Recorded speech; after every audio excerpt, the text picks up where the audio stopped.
Dans l'actualité des idées aujourd'hui, sauver Sartre du sartrisme en racontant sa vie parallèle, son goût romantique, sa vie adoptive, ses amours, ses addictions aussi, son rapport à soi, à son image, tout ce qu'il était et tout ce qui se jouait aux marges de ses activités militantes. C'est le projet défendu par le philosophe François Nudelman, auteur d'un essai biographique publié chez Gallimard, Un tout autre Sartre, où il s'interroge, en prenant un malin plaisir à brouiller les pistes, sur le « qui fut Sartre ?» tel qu'il l'écrit. Un baryton d'opérette, un philosophe allemand, un touriste en Italie, un harangueur du peuple, un homme affame, un écrivain caméléon, un rêveur mélancolique. Sans doute tout cela en même temps, ébauche de réponse. Les personnalités multiples de Sartre ont été vécues simultanément sur un mode compartimenté avec des passages contrariés entre ses vies officielles ou refoulées. Bonjour à vous François Nudelman. Bonjour Olivia Gesbert. La philosophie et le philosophe, surtout lui, Jean-Paul Sartre, il a construit à travers sa pensée, mais aussi à travers sa vie, une sorte de grand récit de soi, tel que vous le racontez. Il a exposé son parcours de manière intelligente pour que ça fasse sens, pour ceux qui à la fois l'adulaient, mais aussi pour ceux qui le haïssaient. Sartre, c'est d'abord cela, un homme qui contrôlait son image, ou tout au moins le récit de lui à travers l'image qu'on en avait. Absolument, et d'autant plus qu'il était continuellement dans l'autocritique.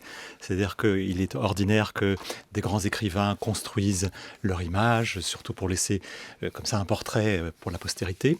Mais Sartre n'a pas cessé de dénoncer ce qu'il était, conformément à son idée de la liberté aussi, qui consiste à aller toujours au-delà de ce qu'on est, de ne jamais accepter ce qu'on est. Mais il donne le récit d'une révolution permanente, où il dit, voilà, j'ai été phénoménologue, mais maintenant je suis marxiste, j'ai été anarchiste, mais maintenant je suis socialiste. Et continuellement, jusqu'à la fin de ses jours, c'est ça qui est extraordinaire, il dit, voilà, il faut tout laisser derrière. Je vais vous expliquer maintenant pourquoi je suis déjà en avance. Donc il faut courir après Sartre pour le suivre. Et c'est d'autant plus difficile de prendre du recul, même du point de vue critique, parce que lui-même a fait la critique de son propre itinéraire. Donc c'est assez retors, et il faut savoir, mais ça c'est d'une manière générale, il faut savoir lire, comprendre des auteurs sans faire une confiance absolue à ce qu'ils disent d'eux-mêmes. Alors l'image publique de Sartre, on y revient, si vous le voulez bien, en son. J'ai voulu dire, l'enfer c'est les autres. Mais l'enfer c'est les autres a été toujours mal compris. En vérité, la guerre du Vietnam représente à la fois la réalisation dernière et le symbole de ce que c'est que l'impérialisme. Ce qui me frappe en ce moment, c'est que pour la première fois dans l'histoire, la France, sans être occupée, a perdu sa souveraineté. Je veux témoigner dans la rue parce que je suis un intellectuel et que je pense que la liaison du peuple et des intellectuels qui existait au 19e siècle devrait être retrouvée aujourd'hui. Les honneurs, j'en ai pas eu beaucoup dans ma vie, j'en ai refusé un, le prix Nobel, et pour les autres, j'en ai pas eu. Je ne vois pas pourquoi une cinquantaine de messieurs âgés et qui font de mauvais livres me couronneraient. C'est au lecteur à dire ce que je vaux, ça n'est pas ces messieurs-là. Demandez la cause du peuple contre les saisies arbitraires. Eh bien, vous voyez, nous sommes arrêtés parce que nous vendons un journal qui n'est pas interdit, qui n'a rien de scandaleux pour le gouvernement, puisqu'il ne lit même pas avant d'interdire. Soi-disant pour reconstituer une ligue que nous n'avons jamais constituée, dont nous ne faisons pas partie. Je suis déjà vieux, et à 67 ans, on a depuis 2 ans l'âge de la retraite. Heureusement, les métiers que nous exerçons, le métier d'écrivain par exemple, ne donne pas une retraite si violente. On écrit peu à peu des choses moins bonnes, puis on finit par renoncer à écrire.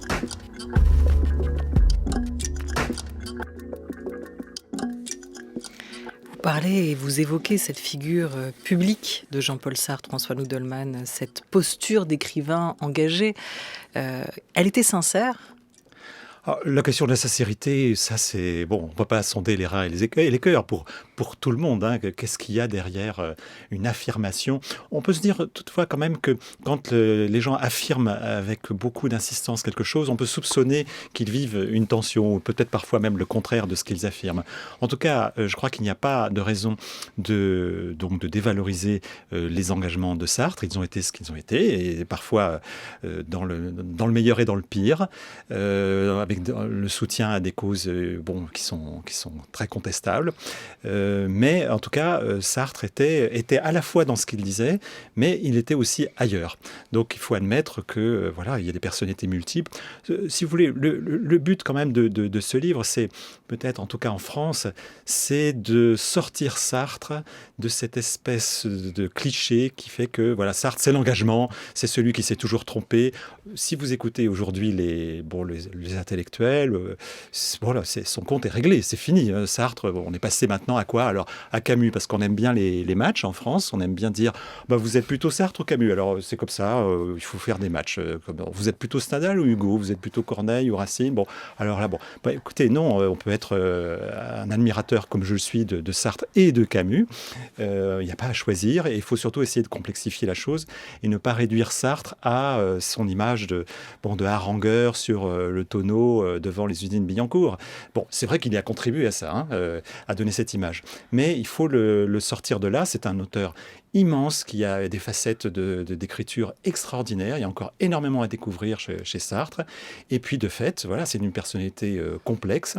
Et ce livre vise non pas à dire « Ah, mais vous voulez, au fond, c'était pas sincère ce qu'il disait. » Si, c'était sincère, mais il y avait une part de jeu. Quand il dit « je devais pousser mon cri mensuel ou trimestriel », on sent que, malgré tout, il est pris dans une sorte peut-être de mauvaise foi, celui qui a théorisé la mauvaise foi. Il joue son personnage, il se sent obligé mais malgré tout, il est dans ses engagements. Et il est en même temps ailleurs. C'est ça qui est assez... Et c'est intéressant parce que vous dites qu'il faut le sortir de là, de cette image dans laquelle on l'a enfermé, de cette posture, dans laquelle il s'est peut-être aussi lui-même en partie enfermé. Il faut le réhabiliter d'une certaine manière aujourd'hui, lui et sa pensée, l'homme qu'il était et la vie qu'il a pu avoir, ses engagements. Ça passe par quoi? Ça passe pour vous en racontant cet autre Sartre, ces autres vies ou ces vies parallèles qu'il a pu avoir, et ses contradictions et ses tensions intérieures? Bien sûr, il faut admettre les tensions. Il faut admettre aussi, de manière générale, pas seulement pour Sartre, que même les auteurs, même les penseurs, même les philosophes, quand ils écrivent, ils incarnent un jeu, mais un jeu qui est fictif.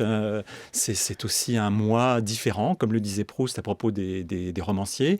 Le philosophe aussi, quand il dit « je » ou quand il dit « nous », et quand il prend la prétention d'écrire au nom de tous, c'est aussi un personnage. Donc Sartre, c'est un personnage quand il écrit des textes politiques, c'est un personnage quand il écrit de la philosophie, c'est aussi un personnage qui a des vies, je ne sais pas comment dire, parallèles, latérales, et c'est intéressant de faire un pas de côté pour accompagner Sartre aussi dans ce qui a été moins public et qui a été pourtant un lieu d'expérience. C'est-à-dire que il ne s'agit pas simplement de dire, vous savez, de la vie privée de Sartre, c'était ça, c'était amusant. Non. C'est-à-dire que, en fait, à partir de ces vies latérales, et il y en a eu beaucoup chez Sartre, de ces vies latérales, on peut revenir sur ses discours officiels, sur ses écrits, et les lire différemment. Comprendre que quand il est assez caricatural, par exemple, dans Qu'est-ce que la littérature, dans ses manifestes, quand il explique que c'est soit la littérature engagée ou la littérature coupable d'être complice des dominants, c'est caricatural, et peut-être qu'il faut entendre ce qui se joue là, psychiquement, dans la construction de ces dualismes, de ces oppositions un peu simplistes.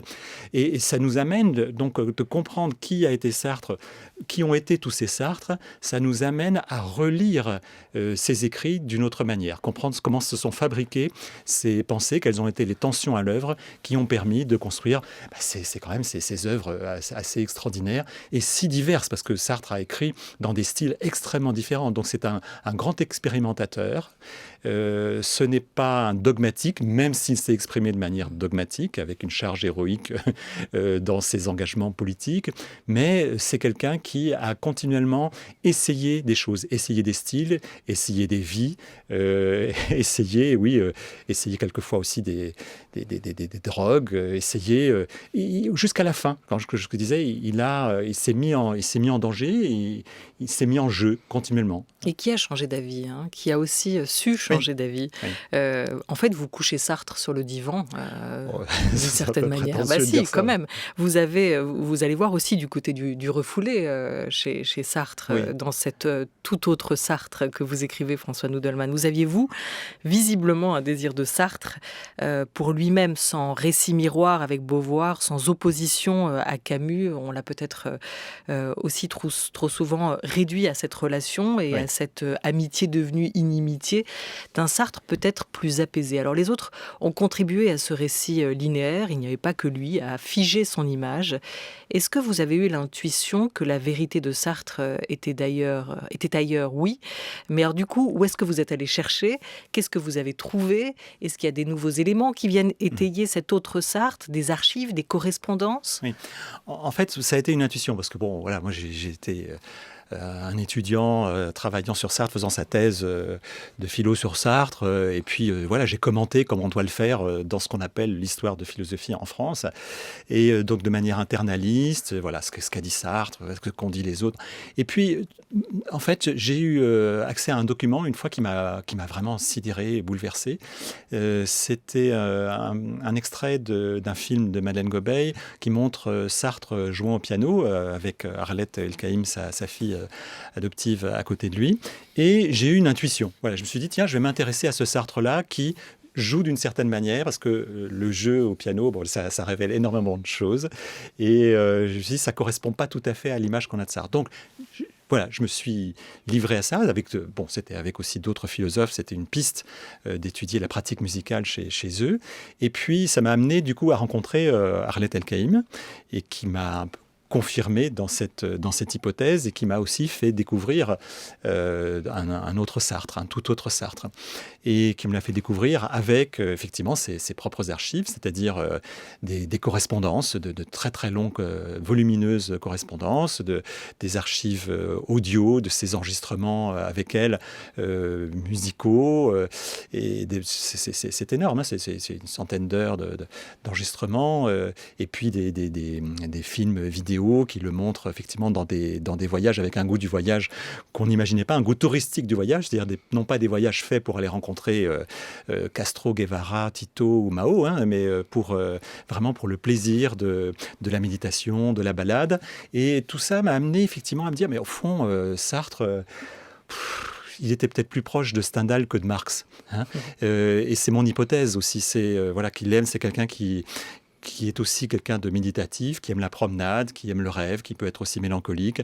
Vraiment l'antithèse de l'image qu'il a laissée, et qu'on garde, celui de quelqu'un qui va asséner des vérités politiques et qui n'aurait pas, comme ça, ses pas de côté. Si, au contraire. Et donc, en accédant à toutes ces données, je me suis dit, il faut vraiment montrer, non pas que Sartre est tout autre, mais qu'il y a plusieurs Sartres et qu'ils sont compatibles, mais qu'il faut aussi arriver à les relier, comprendre comment il y a des vies hétérogènes, des vies effectivement séparées, mais qui ont quand même des liens, parce qu'il fait des expériences, comme je disais tout à l'heure, qui l'ont amené à écrire différemment. Il y a beaucoup d'inédits, il y a beaucoup d'inachevés aussi, des tas de choses que Sartre s'est empêché d'écrire, par exemple ces textes sur l'Italie. Non, il disait, non, et pendant ce temps-là, il faut plutôt que je laisse ça pour écrire, pour pousser mon cri, pour défendre le communisme ou pour défendre la cause algérienne. Donc, encore une fois, c'est pas du tout pour dévaloriser ses engagements, mais Sartre n'était pas entièrement dans ses déclarations politiques. Il s'est senti mangé ou dévoré par ses obligations aussi, par C'est ce certain. personnage en partie qu'il avait créé. Effectivement, il avait à côté de ça un amour pour la littérature, Oui. un amour pour la musique. Vous évoquez cette sensibilité musicale très très forte chez lui, entretenue d'abord par sa mère qui l'avait mise au piano, en tout cas avec qui il jouait lui du piano. Il y a ce goût pour Chopin, pour le jazz et le chant. On vous racontait aussi comment il aimait rire ou sourire ou voir faire l'idiot. Et ça, c'est des images que vous avez pu voir dans un film Super 8. On va revenir parce que vous avez évoqué ce nom assez peu connu pour le grand public, celui d'Arlette El-Kaïm, cette femme, autre femme de sa vie finalement, hein, sa fille adoptive, qui a grandi, évolué à ses côtés dans l'ombre de Simone de Beauvoir. En 64, il l'adopte, hein, elle devient sa fille et la légataire de son œuvre. Elle va consacrer d'ailleurs sa vie à elle, à l'édition des œuvres de Jean-Paul Sartre. Comment a-t-il désiré cette paternité, lui qui avait toujours, officiellement en tout cas, refusé l'idée d'être père? La formule est très belle quand il se voit à la coupole et qu'effectivement il lui dit et si on s'adoptait. Donc c'est un choix donc aussi bien de la fille que du potentiel père. Ça peut paraître surprenant de la part de quelqu'un qui a écrit dans les mots voilà, que la paternité est pourrie, hein, il ne faut pas en vouloir au père, mais la paternité est pourrie. Et voilà, il devient père symbolique. Et au fond, il y a plusieurs raisons. Bon, ce sera un petit peu long d'expliquer. Bon, c'est certain Mais elle que... était déjà adulte, hein, et il change sa Bien vie sûr. à elle en l'adoptant Oui, aussi. oui, Hein. elle avait un père biologique. Mhm. C'est une jeune femme, une jeune fille qui est venue d'une juive de Constantine et qui donc a écrit à Sartre une petite missive comme ça, comme une bouteille à la mer, lorsqu'elle est arrivée en France, et une correspondance a commencé et ensuite voilà, une amitié intellectuelle très forte s'est construite. Et alors c'est sûr que cette adoption a beaucoup choqué la petite famille, comme on dit, mais en tout cas pour Sartre, alors c'était un souci malgré tout de penser à sa continuité. Il pouvait aussi avoir des accidents vasculaires à ce moment-là, lorsqu'il faisait des voyages en URSS, qu'on le faisait beaucoup boire, etc. Enfin bref. Et donc il a eu tout d'un coup ce souci que quelqu'un s'occupe de ses manuscrits, hein, s'occupe de lui aussi. Et donc, c'est ce qui a décidé cette adoption. Maintenant, il peut y avoir des raisons, bien sûr, beaucoup plus complexes, psychiques, mais ça, voilà, moi, je ne suis pas un interprète et pas un psychanalyste, donc, mais en tout cas, c'est certain que ça a été une relation très différente de celle que Sartre avait avec d'autres femmes, puisque, comme vous le savez, la relation de fidélité absolue à Simone de Beauvoir jusqu'à la fin n'a pas empêché des relations très fortes avec d'autres femmes, une multiplicité, mais cette relation qu'il a nouée avec Arlette El-Kaïm n'a pas d'égal.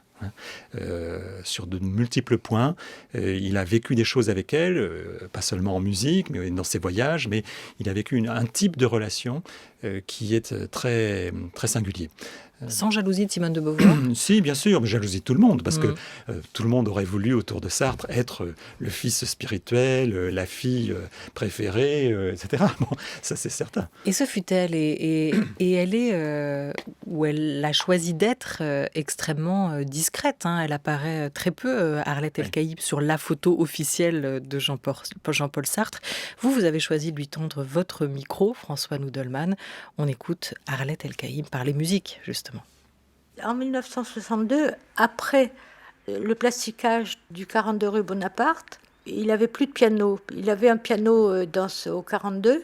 Par les défenseurs de l'Algérie française, hein, il faut rappeler. C'est ça, par l'OS, les défenseurs de l'Algérie française. Donc il n'avait plus de piano, il n'avait plus de maison. Il m'a demandé si je voulais bien avoir un piano chez moi, quoi. C'était le seul endroit où c'était possible. Il avait une espèce de douceur en accompagnant, de sensibilité, et des fois de gaieté. Alors au début, on ne se prenait pas du tout au sérieux, hein, il faut dire. Au début, ça n'a pas marché tout seul parce que j'accélérais ou je ralentissais sans trop le savoir. Et il me disait, comme disait mon grand-père, rendez-vous au bas de la page. Et- mais après, on a fini par s'entendre et c'était pas désagréable. On s'enregistrait pour voir aussi les progrès qu'on faisait ou qu'on faisait pas. Les moments musicaux de Sartre avec Arlette auraient pu rester sans archives, écrivez-vous François Nudelman. Et de fait, chacun d'eux en a très peu parlé, sans aucun détail sur leur répertoire de prédilection. Vous avez, retrouvé quand même quelques-unes de ces archives et surtout entendu le récit que faisait Arlette Elkaïm de ces moments. Hein. Ouais. C'est amusant parce que en réécoutant ça, je me dis au fond, ça m'a fait penser aux affinités électives de Goethe. Le passage où Édouard et Charlotte, Odile, pardon, je confonds avec Werther, ou Odile, ils jouent faux tous les deux, mais tout d'un coup ils vont s'accorder. Et quelque chose va se créer où il joue quelque chose qui est même pas reconnaissable par le compositeur, mais ça va matcher, ça va créer de l'affinité. Et c'est vraiment Sartre et Harley parce qu'ils sont tellement différents, c'était tellement impensable qu'ils se rencontrent que quelque chose va se créer entre eux, une affinité tout à fait improbable. C'est un homme, tel que vous le décrivez, pas très doué pour le bonheur, hein, même s'il y aspire. Hein, il ne s'aimait pas, racontez-vous. Elle était là aussi, la lutte intérieure, Oui. permanente. Oui, c'est certain, il y a une tension qui le rend... Enfin, pardon, c'est très personnel, mais qui le rend très sympathique. Parce qu'au fond, ce personnage dont on garde l'image tout à fait fausse de quelqu'un qui est péremptoire, comminatoire, il a écrit des choses comminatoires. Bon, quand il dit, oui, les frères Goncourt, Flaubert sont responsables de la commune parce qu'ils n'ont rien écrit pour l'en empêcher, bon, ça c'est comminatoire. Mais au fond, vis-à-vis de lui-même, c'est quelqu'un qui, d'ailleurs, dit qu'il faut, pour penser, il faut sans arrêt se casser les os de la tête. Hein, il pense contre lui-même. Et ça le rend très sympathique parce que dès le départ, je vois dans ses carnets de la drôle de guerre, quand il est en prison, prisonnier en Allemagne, dans un camp de prisonniers, il dit sans arrêt que il traque sa mauvaise foi. Hein, c'est-à-dire qu'il dit, oui, je pourrais essayer d'être stoïcien pour résister à cette ambiance épouvantable, mais au fond, là, qu'est-ce que je fais ? Je joue à être stoïcien. C'est quelqu'un qui cherche à débusquer, un peu comme La Rochefoucauld, qui vient à débusquer l'amour-propre, les fausses raisons, oui, sa mauvaise foi. Et ça, continuellement, on sent chez Sartre un refus de se la jouer, quoi, hein, qui est tellement typique du narcissisme des intellectuels, qui sont là, vraiment très heureux dans leur formulation, et qui se regardent en train de penser. Sartre, vraiment, c'est le contraire. Hein. Et alors évidemment, ça l'empêche sans doute d'être heureux. Hein. On n'aimerait pas être dans la peau de quelqu'un qui sans arrêt fait sa révolution permanente et se conteste. Mais vous l'écrivez, hein, il s'empêche d'être heureux car le bonheur est coupable. Oui, hein. oui, Ouais. oui. Et vous citez Camus, Oui. Camus que vous avez réussi à botter hors de ses pages, globalement, qui apparaît assez peu dans ses lignes. Camus lui avait pourtant bien dit « Le bonheur, ça existe, ça compte, pourquoi le refuser ? En l'acceptant, on n'aggrave pas le malheur des autres et même ça aide à lutter pour eux. Je trouve regrettable cette honte qu'on éprouve aujourd'hui à se sentir heureux. » Mais il n'a pas écouté Camus, hein, sur le coup, non ? Alors, pour Ou il a revenir tenté, peut-être. pour Oui. revenir à ce que vous disiez à propos d'Arlette et la musique, quand on entend Arlette et Elkaïm et Sartre jouer, chanter, rire, parce que Sartre effectivement fait le pitre, il chante Le Roi de Tulé, il chante de manière outrancière des mélodies de forêt. Là, il y a une espèce de légèreté incroyable et on se dit là vraiment c'était le bonheur, ce qui se passait dehors, la faim dans le monde, les luttes politiques, etc.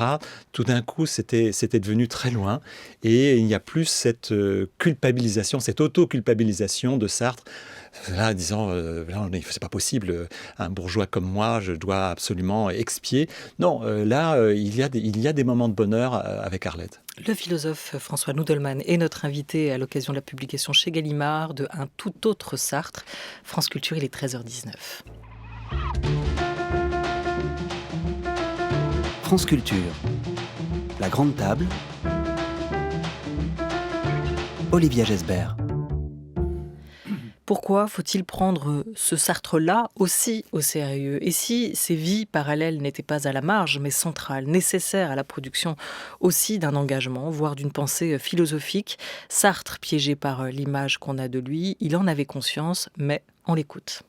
Je me suis trouvé ainsi, à un moment donné, constitué par un ensemble d'hypothèques que le public et les gens qui me lisent ont sur moi, qui ne correspondent pas toujours à mes choix premiers, mais que je suis obligé d'assumer finalement, parce que ça, c'est moi pour les autres.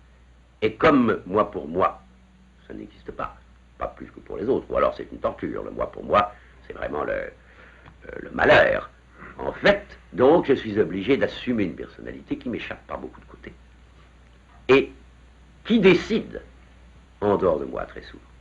Car en effet, si j'ai pris part à un certain type de manifestation pour telle question politique, je suis obligé de prendre part à une manifestation analogue pour un problème qui relève au fond des mêmes questions fondamentales.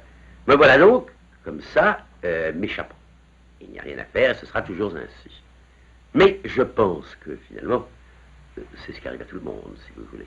C'est ça ma réalité objective. Elle est aliénée, c'est normal.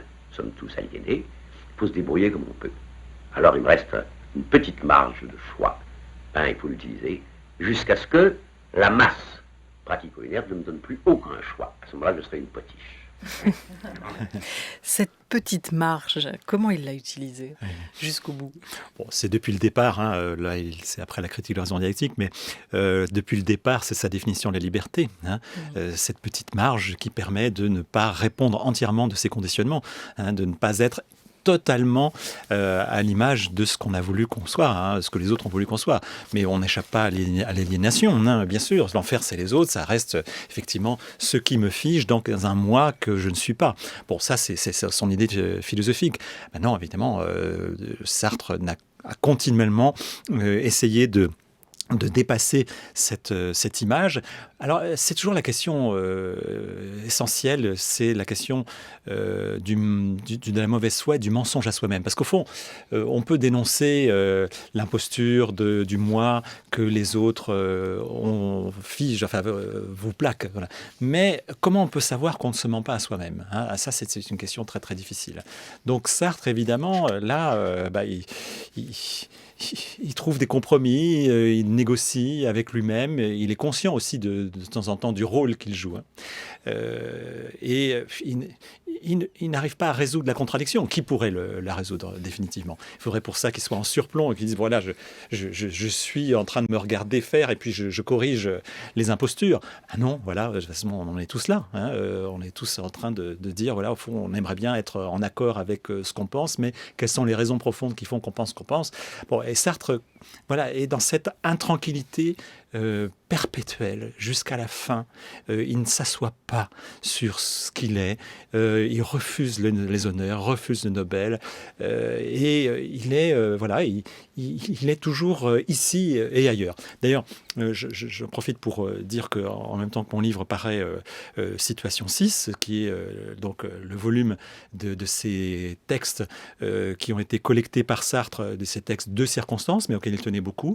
Et Arlette Elkaïm avait tenu à ce qu'on refasse une édition qui soit celle-là chronologique et non plus thématique. Et on voit bien, grâce à ces éditions chronologiques, combien Sartre, effectivement, est toujours ici et ailleurs. Il peut aussi bien écrire sur Merleau-Ponty que sur les préfaces à Frantz Fanon, que sur un artiste.